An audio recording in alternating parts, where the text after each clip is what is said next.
गं गणपतये नमः। राधे राधे।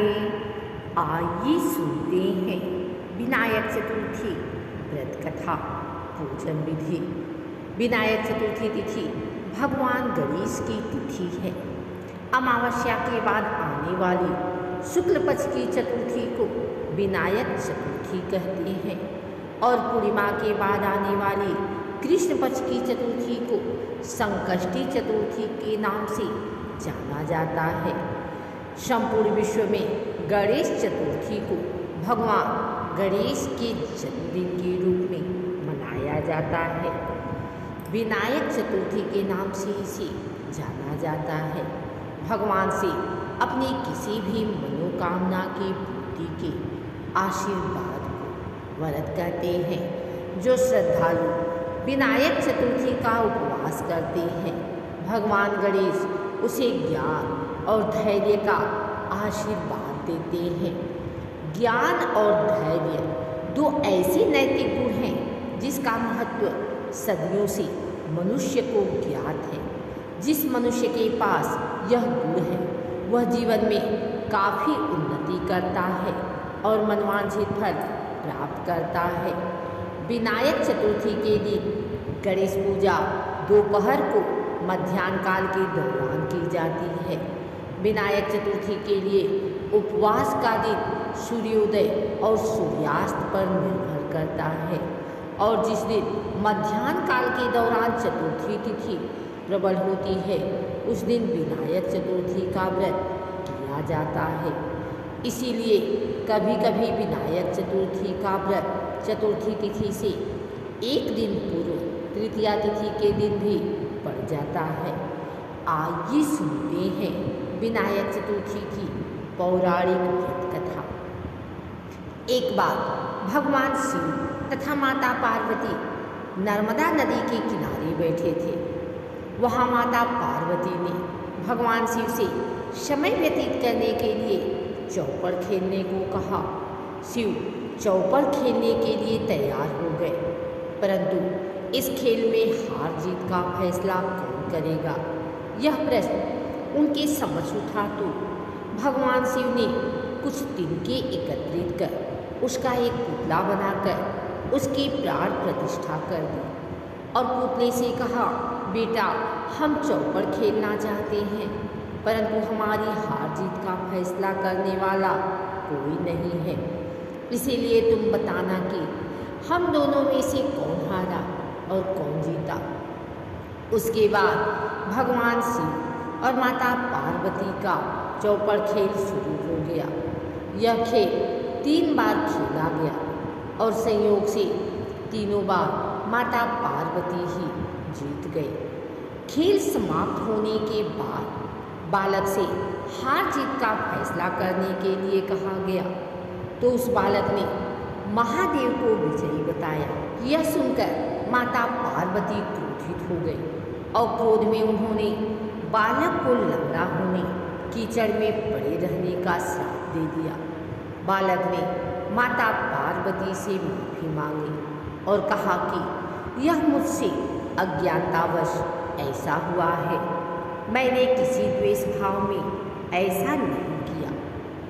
बालक द्वारा क्षमा मांगने पर माता ने कहा, यहाँ गणेश पूजन के लिए नाग कन्याएँ आएंगी, उनके कहे अनुसार तुम गणेश व्रत करो, ऐसा करने से तुम मुझे प्राप्त करोगे। यह कहकर माता पार्वती शिव के साथ कैलाश पर्वत पर चली गई। 1 वर्ष के बाद उस स्थान पर नाग कन्याएँ आईं। तब नाग कन्याओं से श्री गणेश के व्रत की विधि मालूम करने पर उस बालक ने 21 दिन लगातार गणेश जी का व्रत किया। उसकी श्रद्धा से गणेश जी प्रसन्न हुए। उन्होंने बालक को मनोवांछित फल मांगने के लिए कहा। उस पर बालक ने कहा, हे विनायक, मुझ में इतनी शक्ति दीजिए कि मैं अपने पैरों से चलकर अपने माता पिता के साथ कैलाश पर्वत पर पहुंच सकूं और वे यह देखकर प्रसन्न हो। तब बालक को वरदान देकर श्री गणेश अंतर्ध्यान हो गए। इसके बाद वह बालक कैलाश पर्वत पर पहुंच गया और कैलाश पर्वत पर पहुंचने की अपनी कथा उसने भगवान शिव को सुनाई। चौपड़ वाले दिन से माता पार्वती शिव जी से विमुख हो गई थी, अतः देवी के रुष्ट होने पर भगवान शिव ने बालक के बताए अनुसार 21 दिनों तक श्री गणेश का व्रत किया। इस व्रत के प्रभाव से माता पार्वती के मन से भगवान शिव के लिए जो नाराजगी थी वह समाप्त हो गई। यह व्रत विधि भगवान शंकर ने माता पार्वती को बताई। यह सुनकर माता पार्वती के मन में भी अपने पुत्र कार्तिकेय से मिलने की इच्छा जागृत हुई। तब माता पार्वती ने भी 21 दिन तक श्री गणेश का व्रत किया तथा दुर्वा, फल और लड्डुओं से गणेश जी का पूजन अर्चन किया। व्रत के 21वें दिन कार्तिकेय स्वयं माता पार्वती से मिले। उस दिन से श्री गणेश चतुर्थी का यह व्रत समस्त मनोकामनाओं की पूर्ति करने वाला व्रत माना जाता है। इस व्रत को करने से मनुष्य के सारे कष्ट दूर होकर मनुष्य को समस्त सुख सुविधाएं प्राप्त होती हैं। आइए सुनते हैं गणेश चतुर्थी पूजा विधि।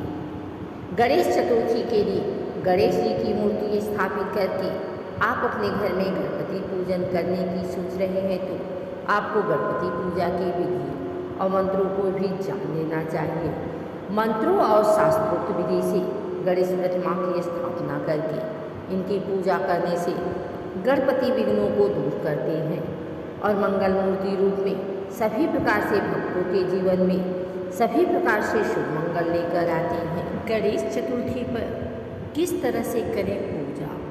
सबसे पहले एक कलश में जल भर कर ले आए। जहाँ भी अपने पूजा के लिए मंडप बनाया है वहाँ आसन बिछाकर बैठ जाएं। हाथ में जल लेकर सबसे पहले हाथ में कुश और जल लें, फिर मंत्र बोलें। ओम अपवित्र पवित्रो वा सर्वावस्था गतोऽपि वा या स्मरेत पुंडरीकाक्ष सर्वाहांतर शुचि। फिर जल को अपने ऊपर और पूजा के लिए रखें। सभी सामग्रियों पर इसे छिड़क दें। इसके बाद 3 बार आचमन करें, हाथ में जल लें और ओम केशवाय नमः, ओम नारायणाय नमः, ओम माधवाय नमः, ओम ऋषिकेशाय नमः ऐसे बोलते हुए 3 बार हाथ से जल लेकर मुँह से स्पर्श करें, फिर हाथ धोने। इसके बाद जहाँ गणेश जी की पूजा करनी हो उस स्थान पर कुछ अटूट चावल रखें। इसके ऊपर गणेश जी की प्रतिमा को विराजित करें। गणेश जी को अपने आसन पर बैठाने के बाद सबसे पहले गणेश चतुर्थी व्रत पूजा का संकल्प लें। बिना संकल्प लिए पूजा ना करें। गणेश पूजन संकल्प के लिए हाथ में फूल, फल, पान, सुपारी, अक्षत, अटूट चावल, शादी का सिक्का या कुछ रुपया, मिठाई आदि सामग्री थोड़ी थोड़ी मात्रा में लेकर हाथ में जल लें। फिर संकल्प मंत्र बोलें। संकल्प करने के बाद कलश की पूजा करें। कलश को गणेश जी की दाईं ओर रखें। कलश पर एक नारियल लाल वस्त्र में लपेटकर इस प्रकार रखें कि केवल आगे का भाग ही दिखाई दे। कलश में आम का पल्लव, सुपारी, सिक्का रखें। कलश के गले में लाल वस्त्र या मौली लपेटें। इसके बाद कलश पर नारियल रखकर इसके ऊपर एक दीप जलाकर रख देंगे। हाथ में अक्षत और पुष्प लेकर वरुण देवता का कलश में आवाहन करें, साथ ही मंत्रों का उच्चारण करें।